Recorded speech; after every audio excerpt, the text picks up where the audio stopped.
What makes a great bacon sandwich? Have a think about it.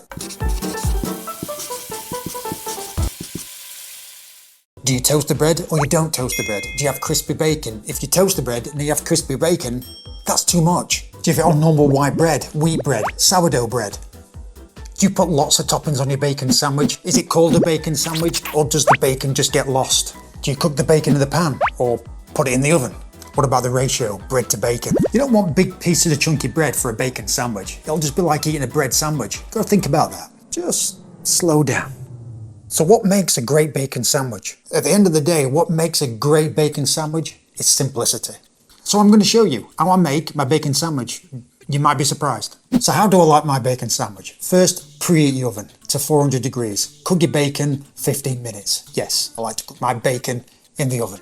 For the bacon, I like to have it on the thicker side, smoked bacon. It's got to be smoked. For the bread, I like to have it on white bread, untoasted bread. Right now, take out your bacon, get a brush and brush some fat over the bread. Add a spread of butter on both sides of the bread. Now, this is important. This is what makes the sandwich. Half mustard, half ketchup.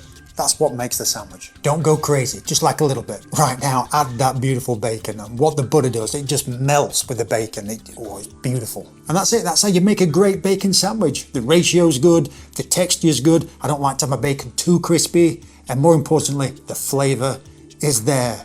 Bacon. Come on.